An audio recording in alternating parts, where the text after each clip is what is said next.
There was a time when no one doubted that the Bible came from God, but now it's often criticised as just a very old human document, unreliable, without authority, and irrelevant. This part of the exhibition aims to defend it against the most common criticisms. In the first section, we're going to look at how the Bible has miraculously survived over the centuries. The Old Testament is the oldest part of the Bible. It was originally written mainly in Hebrew. It consists of 39 books that deal largely with God's dealings with his people, the Jews, before the birth of Jesus Christ. The New Testament has 27 books and was written in the 1st century AD in Greek. It deals with the life, death, and resurrection of Jesus Christ and the way his followers obeyed and taught his teachings. Unlike the Old Testament, which was written over several centuries, it was finished in about 50 years. The process of translating the Bible into local languages began because there was no point in God giving people a message if they couldn't understand it. By the 3rd century BC, Greek had become the common language of the countries in the eastern Mediterranean region, including among those Jews who'd been exiled from their own country. King Ptolemy II of Egypt wanted a Greek translation of the Torah, the first 5 books of the Hebrew Bible, for his library at Alexandria. A 1st century legend has it that he arranged for 70 or 72 Jewish scholars to do this for him. This tradition says that they finished it in 70 or perhaps 72 days. The title Septuagint was given to it much later, because the Latin word Septuaginta means of the 70. It was written on papyrus scrolls, fragments of which have been found, like the replicas on the panel. The rest of our Old Testament books were translated into Greek in stages, and the whole was finished by 132 AD. Parts, at least, of the Septuagint version were in use in the days of Jesus and his followers. The copy on the table was printed in 1665. In the centuries after Jesus Christ, Latin was the language used by the Church in its services. In the 4th century, Pope Damasus was keen to have one standard edition of the Latin Bible to replace the different ones in circulation. He gave his secretary Jerome the task of producing one. First, Jerome revised the text of the Gospels. He took the best existing Latin text he could find and corrected it where necessary with the help of Greek manuscripts. Next, he translated the Book of Psalms. This was followed by the rest of the New Testament. He retired to live in Bethlehem as a monk. Here he decided that the best way to translate the Old Testament was really to go back to the original Hebrew. He finished doing this in 405 AD. Actually, this Bible wasn't given the title Vulgate until much later, in 1546. It came from the Latin vulgaris, meaning popular. It became the one used throughout Western Europe for many centuries. The page on the panel is from a 13th century Bible published in France. The volume on the table was produced in 1609. Although the Vulgate was an important stepping stone in the history of Bible translation, Latin wasn't the language that most people spoke, so only a privileged few could read it. When the Western Roman Empire collapsed, some Christians fled to Britain and Ireland and formed monasteries. Bible manuscripts were stored and copied there. Bede was a monk who lived in the 7th and 8th centuries AD. He lived at a monastery in Northumbria. He translated the Gospel of John from Latin into Old English. The 9th century King Alfred was another who translated parts of the Bible from Latin. The translators of the 10th century Wessex Gospels from Latin into Anglo-Saxon are unknown. On the table you'll see an 1848 reprint of Anglo-Saxon Gospels. Indeed, from the 7th to the 14th centuries there were many attempts at translating parts of the Bible into early English, but it seems that these were to help the clergy, many of whom didn't understand much Latin. The whole Bible in English for all to read was a long time coming. This was largely through the work of John Wycliffe. In the 14th century the official Bible of the Church was still the Latin Vulgate. John Wycliffe, the rector of Lutterworth in Leicestershire, insisted that the ultimate authority for Christians should be the Bible, not the Church. So it was essential for them to read the Bible for themselves. He, with help from other scholars, made the first English translation of the entire Bible in 1384. There's an 1810 reprint of his New Testament on the table. He translated it from the Vulgate. He sent out preachers into the streets and the fields. His enemies called them lollards, or mutterers, because they read from the Bible in English. As a result, many ordinary people, who could not themselves read, learned parts of the Bible off by heart. The Church didn't approve of Wycliffe's work because he acted without its authority. It persecuted Wycliffe and his followers, putting many of them to death. On the right of the panel you can see some of their names. In 1408 a new law was brought in that decreed that no one should translate any part of the Bible, or even read one, without the approval of the Church. In 1453, Constantinople, the capital of the Eastern Roman Empire, or Byzantine Empire, was captured by the Turks. As a result, many Hebrew and Greek scholars fled for safety from the East to Europe. In the West they continued their studies, including the study of the Bible. They brought with them early copies of the New Testament in Greek, which proved valuable to future Bible translation. The next landmark was the invention of printing, to make multiple copies of documents at the same time. Until then, copies of Bibles had been made by hand. It might take a year to produce just one, and it was expensive. The invention of printing using movable type is usually credited to the German Johannes Gutenberg. Look on the panel at the illustration of one of the first mechanical printing presses. It was Gutenberg who produced the first printed Bible in Germany in 1455–56. This was a Latin Vulgate, printed on vellum and done in such a way as to make it look handwritten. One of its pages is reproduced on the panel. For many, this is the most beautiful book in the world. The facsimile on the table is volume 2 of a 2-volume set printed in the 21st century. William Caxton brought printing to England in 1476. He was the first to print parts of the Bible in English. From now on, Bibles were printed. About 100 years after John Wycliffe's death, William Tyndale also stated that the Christian's true authority was the Bible, not the Church. To someone who disagreed with this, he said, "If God spares my life, I will cause a ploughboy to know more Scripture than you do." But his efforts to bring the Bible in current English to the man in the street proved too difficult and dangerous in England. He was forced abroad for the rest of his life. There he translated the New Testament into English and had it printed in 1525. The example on the table was reprinted in 1862. Copies were smuggled back to England for circulation. Many people lost their lives in the process because King Henry VIII and the Church were violently opposed to the work. He later translated and published parts of the Old Testament. Tyndale was the first to bypass the Vulgate and go directly to the Hebrew and Greek texts. But his enemies pursued him even on the continent. King Henry had him arrested and imprisoned outside Brussels. He was tried for heresy, strangled, and his body was burned at the stake. He died crying, "Lord, open the King of England's eyes." Others followed in his footsteps. For example, Miles Coverdale produced a printed Bible in English in 1535. He used much of Tyndale's translation.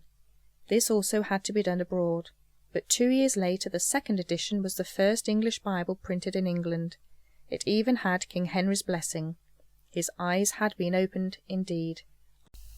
There were now several English translations in circulation, so Miles Coverdale was commissioned to produce a standard English Bible. In 1539, the Great Bible was printed in England, so called because of its size. A copy was installed in every parish church, chained to a reading desk, like the model on the table, to prevent theft. The Great Bible on the table was printed in 1540. Queen Mary was a Roman Catholic, so Bible students were again persecuted and driven abroad. Geneva in Switzerland became a centre of learning for them. It was there that William Whittingham and others produced another translation in 1560, the Geneva Bible. The copy on the table was produced in 1599. It's often called the Breeches Bible, because it says that Adam and Eve made themselves breeches. Although it was printed in Switzerland, it became more popular back in England than the Great Bible. It was portable, affordable, and could therefore be read at home.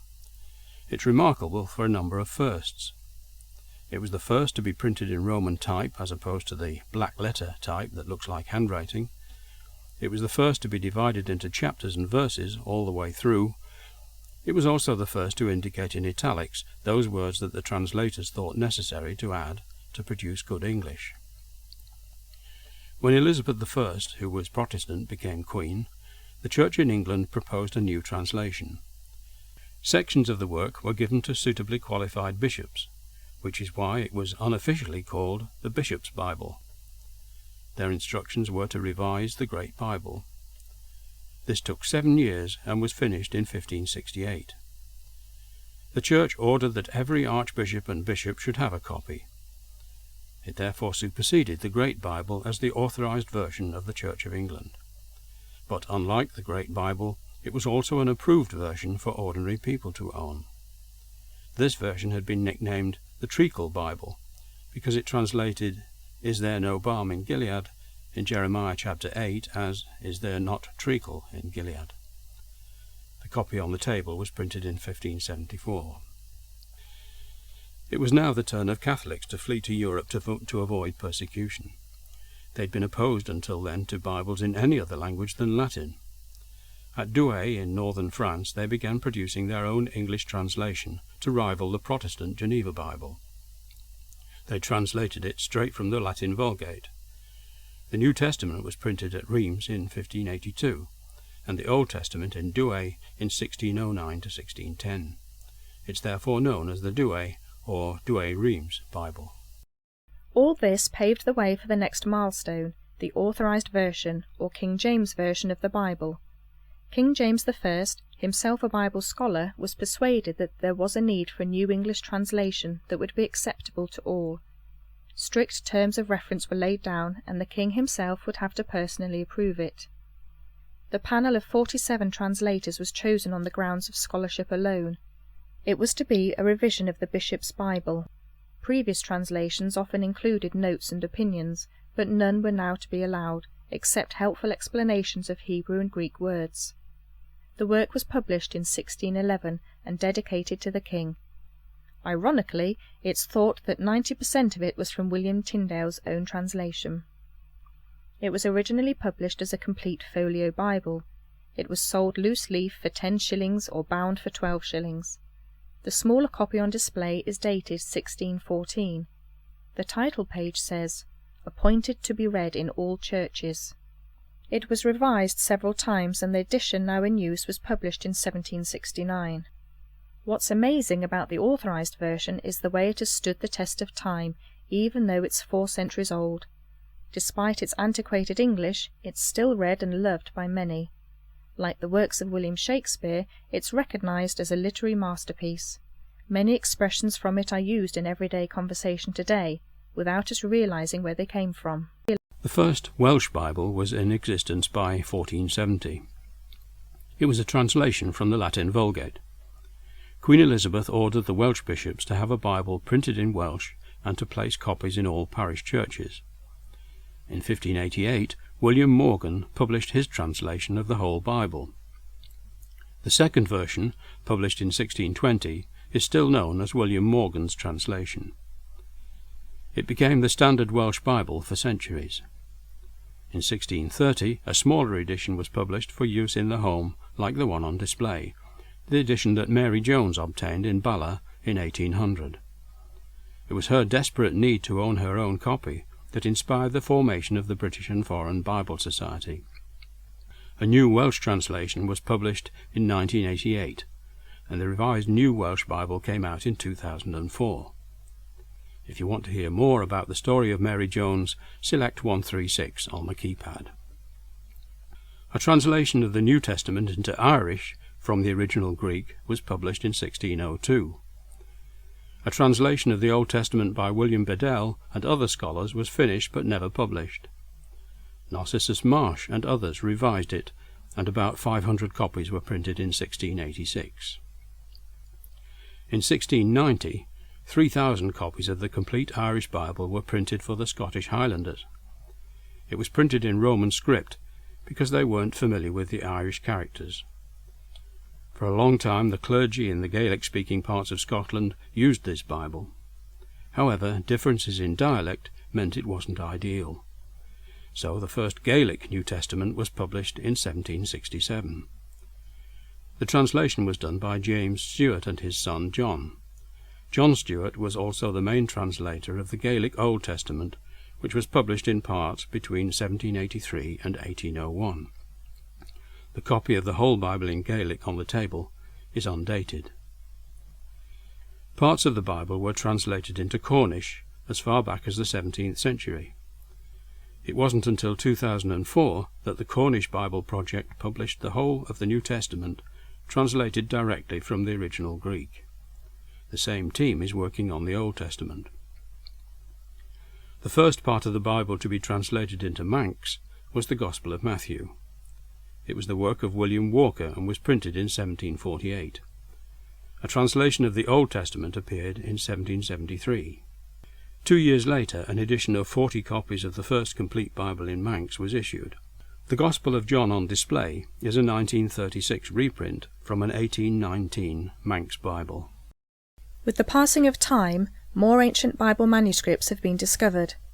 The panel refers to the Codex Sinaiticus and the Codex Alexandrinus. Codex means book, a volume produced by sewing together folded paper written on both sides with a cover. The Codex Sinaiticus literally means Sinai book. It was discovered by visiting scholars in the 19th century at the St. Catherine's Monastery on Mount Sinai. It had been preserved there since it was written in the 4th century. The main portion of the Codex is now at the British Library in London. Judging by the handwriting, it was probably the work of 3 or 4 scribes. It's regarded by many scholars as one of the most important witnesses to the Greek text of the Septuagint and of the New Testament. In fact, it's the oldest surviving copy of the whole New Testament. The panel shows a colour reproduction of the Codex Alexandrinus. On the table is a black and white photographed facsimile. The library at Alexandria in Egypt held the world's greatest collection of manuscripts. However, it's not certain whether the Codex Alexandrinus was originally written there. It, too, is stored in the British Library. It was presented to King Charles I in 1621 by the Patriarch of Constantinople. It's a 5th century manuscript of the Bible in Greek, in other words, slightly younger than the Codex Sinaiticus. It consists of 4 volumes, written on thin vellum or animal skin. It contains almost the complete Bible. Going by differences in handwriting and so on, 2 scribes were responsible for their production. The last 150 years has seen the publication of many more translations. Displayed here are the Revised Version of 1885, the Revised Standard Version, published in 1952, the Jerusalem Bible, 1966, the New International Version, 1978, and the New King James Version of 1982. This is what an Arab boy heard one day in 1947 when he threw a pebble into a cave at Qumran near the Dead Sea. On entering the cave, he found stone jars like the ones on display. Little did he know that they contained scrolls of all but one of the books of the Old Testament. Experts reckon that they were about 2,100 years old, the oldest surviving Old Testament scrolls ever discovered. They're on display in the Shrine of the Book in Jerusalem. Despite their age, the wording on these ancient scrolls is remarkably similar to what we have today. Normally it would not be unreasonable to expect big changes due to the passage of time. The Dead Sea Scrolls show that the Old Testament has been miraculously preserved for us today. Jewish scribes made copies of the Old Testament by hand. They treated the work with such reverence that they proofread every copy scrupulously. If they found a mistake, the whole page would be discarded and they would have to start again. They had strict copying rules, such as each line should consist of 30 letters, each column should have an even number of lines, no letters or words should be written from memory, each word in the original should be spoken aloud before being copied, and words, even letters, were counted, and the whole scroll was then checked by a supervisor. On the table you can see an actual example of a Hebrew scroll. It dates back to the 16th century AD and is written in Hebrew on leather made from sheepskin. It contains the first 5 books of the Bible, which the Jews call the Torah. As it's a corrected copy, it's unlikely to have been read in the synagogue. The New Testament was written on scrolls that were made from papyrus reeds. As papyrus rots very easily, none of the original Greek manuscripts have been discovered. However, a large number of fragments have survived, meaning there are far more ancient copies of the New Testament than of any other classical book, and it was quoted so many times in other ancient writings we could actually compile the New Testament from those quotations alone. On the panel you can see the oldest fragment so far discovered.